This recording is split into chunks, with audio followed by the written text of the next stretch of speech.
ये सही है कि सरकार को गुणवत्तापूर्ण शिक्षा लानी चाहिए, लेकिन ये तरीका इसका गलत है।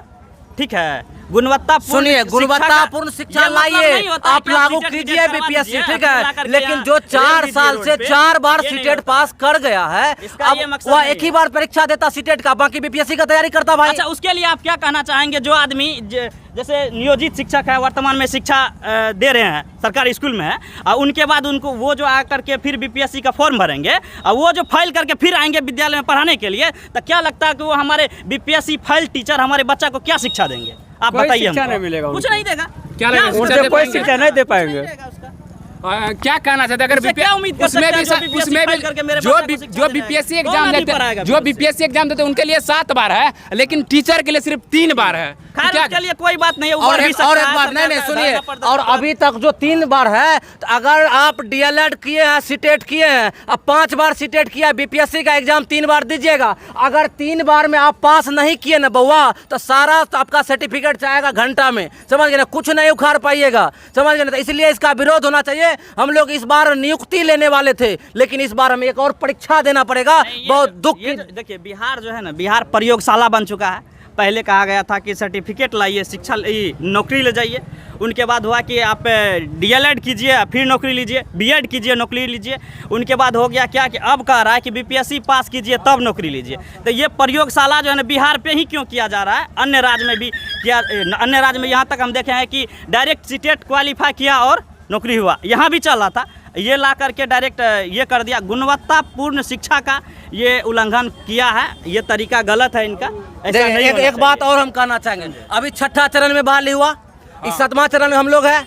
अरे भाई, जब 6ठा चरण को सीटेट बीटेट स्टेट पास पर नौकरी दे दिया, तो हमको भी सीटेट बीटेट स्टेट पास पर नौकरी दीजिए। आज जो आप बना रहे हैं न्यूज, आज से 10 दिन पहले का बात है ये कि 6ठा चरण तक बहाली चला है ना, और 10 दिन के बाद नियमावली आया। जब देखिए, जब उसका सत्र चल रहा था, सत्र में इतना विरोध किया गया ना, कितना विरोध किया गया। पटना में जाकर के मार खाया, लाठी खाया, केस हुआ, दंगा हुआ, कितना का क्या नहीं हो गया। लेकिन उस टाइम में वो नहीं दिया आकर के, कुछ नियमावली नहीं निकाला। लेकिन अब आकर के फंसा दिया जब नियुक्ति का वर्ष। अच्छा, आप सीटेट पास है, हम आपसे सवाल कर लेते हैं कि बताइए कि आप जो है नियुक्ति का मांग कर रहे थे कि परीक्षा का मांग कर रहे थे? हम लोग नियुक्ति का मांग कर रहे थे। परीक्षा का मांग काहे करेंगे? और सरकार, आप सुन रहे हैं, अगर शिक्षा मंत्री सुन रहे हैं तो इस बात को संशोधन चाहिए। हमें नियुक्ति में संशोधन चाहिए, नियमावली में संशोधन। बिल्कुल पसंद नहीं है ऐसा नियमावली, ठीक है। बहुत जगह जो नियमावली में आग लगा करके उसका उल्लंघन किया गया है और सही हुआ है। प्रदर्शन कर रहे हैं युवा सब। बता, अरे मेरा मैरिट आ रहा था यार। देखे हैं सनी देओल का एक फिल्म है, उसमें कहता है कि योर ऑनर तारीख पे तारीख, तारीख पे तारीख, तो तारीख पे तारीख, तारीख पे तारीख तो चलते आया। और जब डिसीजन का टाइम आया तो फिर 1 तारीख, जो कि बीपीएससी के रूप में आया। कहीं न कहीं इतना तारीख पे तारीख देगा तो फिर नीतीश कुमार का श्राद्ध कब होगा, ये बात बताइए। देखिए, अब हम नीतीश कुमार का श्राद्ध कब होगा? ये चाचा भतीजा मिल करके पूरे दुनिया को खेल खिला रहा है। तारीख पर तारीख जो बोले वो आप सही बोल रहे हैं। कैसे कि शिक्षा मंत्री 1 साल पहले भी ट्वीट किए थे कि जल्द बहाली देखने को मिलेगी। वो हमेशा मतलब हर एक 15 दिन 20 दिन 10 दिन में ये बोलता है कि कभी हम 3 लाख दे रहे हैं, कभी 10 लाख दे रहे हैं, कभी 20 लाख दे रहे हैं। जहाँ गया है, कब होता है? जल्द कब होता है? अरे जल्द कब होता है? ये बात अभी तक शिक्षा मंत्री और नीतीश कुमार ये तक अभी तक नहीं पता चलने दिया जनता को जल्द कब होता है। जल्द का मतलब क्या होता है? 5 साल, 24 आ रहा है भैया, देख लेगा 24 में इलेक्शन है, पानी फंसेगा कि नहीं फंसेगा ये बताइए। पहली फंसा रहा है। क्या लग रहा है कि 23 में पूरा दे पाएंगे? कुछ नहीं दे पाएगा, पूरा क्या कुछ नहीं दे पाएगा, कुछ नहीं। मुद्दा फंसाने का सीधा वोट बैंक बना रहा है। 10 लाख युवा को रोजगार दे पाएंगे सर? सुनिए ना, मेरा अभी सर वर्तमान में अभी टीचर हैं, ठीक है। सर कितना मेहनत करते हैं हम लोग के बीच में रह के। इन सबको राजकर्मी का दर्जा नहीं मिला है।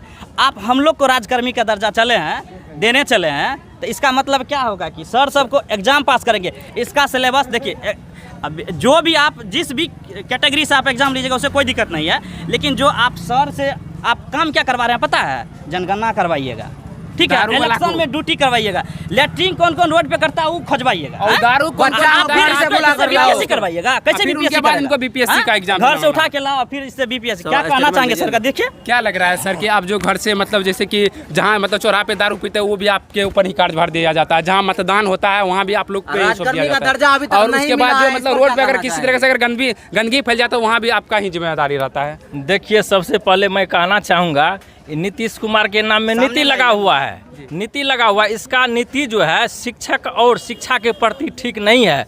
मैं आपको बताना चाहता हूं कि ये 2023 का जो नियमावली लाया है बिल्कुल शिक्षक के हित में नहीं है, क्योंकि मैं बता देना चाहता हूं कि जो 3, 5, 6, 7, 10, 13, 14 में आए हैं उन लोग को जबकि 4.5 लाख इनकी संख्या है, तो सबसे पहले जो है राजकर्मी का दर्जा दे देना चाहिए। और आगे जो नियमावली लाया है उसको कहना चाहिए कि हम फ्रेश बहाली करेंगे बीपीएससी द्वारा। जो भी है अभी जो हमारे साथी है बीएड किए हुए सीटेट है सब कुछ है, इसको कहता है बीपीएससी वाला परीक्षा दी। अभी बोले ही कि क्यों नहीं हम लोग पढ़ के बीडीओ बनेंगे, सीओ बनेंगे। नीतीश कुमार का नीति जरा भी शिक्षा के प्रति ठीक नहीं है। जो आप समझिए जो 15 साल 20 साल 25 साल जिसका सेवा हो चुका है, शिक्षक स्कूल में पढ़ा रहा है, उसको कहता है परीक्षा में बैठने के लिए, उसको कहता है परीक्षा में बैठने के लिए।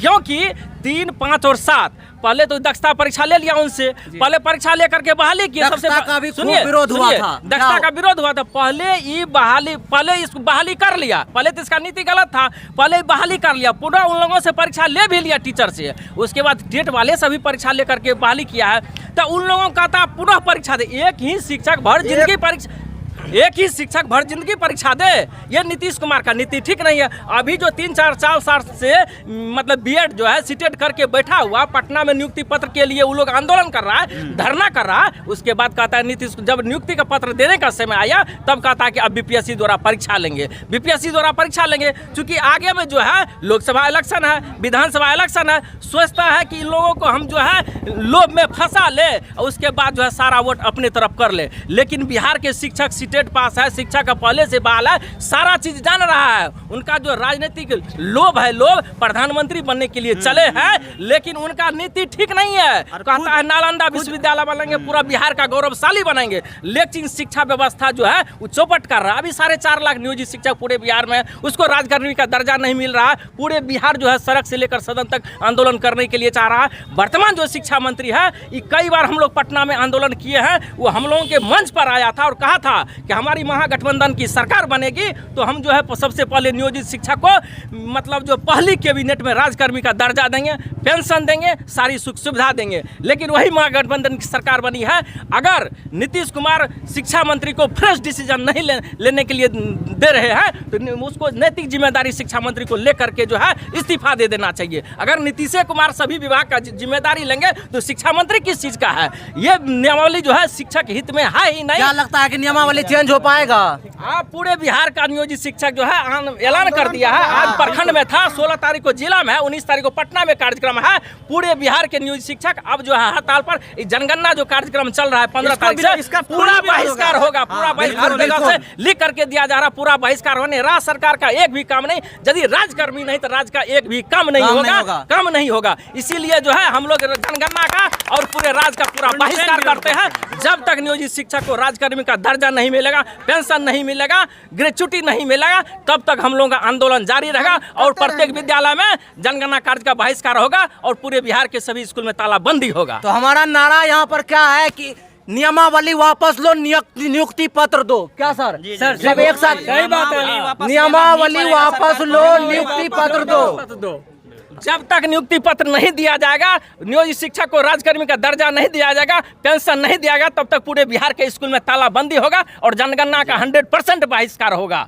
आज से शुरू हो गया है ये ऐलान। और वर्तमान शिक्षा मंत्री से एक चैलेंज है, यहाँ पर जो टीचर हैं या जो सीटेट हैं उसका तो बात छोड़ दीजिए, वो शिक्षा मंत्री है, साथ साथ प्रोफेसर है, वो एक बार बीपीएससी कंप्लीट करके दिखा दे 3 बार में, उसको जो है 1 लाख रुपया इनाम। और एक बाप का बेटा है तो 3 बार में करके दिखा दे। यहाँ तक कि प्रधानमंत्री और मुख्यमंत्री भी उसका अगर तो बात छोड़ दीजिए, वो शिक्षा मंत्री है, प्रोफेसर है, हम लोगों के लिए कई बार जो है एग्जाम वो करके दिखा दे, तब समझेंगे। पड़ता है। एक बार जो है शिक्षा मंत्री हो या मुख्यमंत्री हो या उप मुख्यमंत्री हो, उनका भी एक एग्जाम लिया जाए, तब ये सा कंडीशन लगा दे वो मुख्यमंत्री उप मुख्यमंत्री बने। तब न होगा। तब नेता तब चुनने का अधिकार दिया जाए। शिक्षा ही विभाग में मतलब जो है हर एक 5-6 साल पर जो है लगातार बहाली होने के बाद 5 साल 10 साल 15 साल पर परीक्षा क्यों नहीं परीक्षा होता, और दूसरे विभाग में परीक्षा क्यों नहीं होता है? दूसरे भी विभाग में परीक्षा जरा लेकर के देखिए, देश चलता है। देखिए इस सरकार का नीतीश कुमार का नीति जो है बगैर नीति के है, इसमें जरा वैसा भी इसका नीति शिक्षक और शिक्षा के प्रति ठीक नहीं है। इसका हम लोग क्या लगता है कि 7वां चरण का बहाली कब तक कंप्लीट हो जाएगा, ये बताइए। ये चुनाव हम लोग आंदोलन स्टार्ट कर दिए हैं, जब तक नियुक्ति होगा नहीं, राजकर्मी का दर्जा मिलेगा नहीं, तब तक हम लोग बहिष्कार करते रहेंगे। बहाली फंसा दिया है और 4 से वो तो लगता है कि नीतीश कुमार के श्राद्ध के बाद बहाली फाइनल होगा, उससे पहले फाइनल होने वाला नहीं। नीतीश कुमार का श्राद्ध 7वां दिन 7वां चरण बहाली खत्म। अरे वो तो बोल रहा है कि हमें 10 लाख युवा को रोजगार देंगे। आप बोल 10 लाख युवा 10 लाख वोट 10 लाख युवा और 10 लाख वोट 10 लाख युवा हुआ, आज युवा पर एगो डिपेंड हुआ तो 10 लाख वो हो गया, 20 लाख वोट वो है हवा हवाई। नीतीश कुमार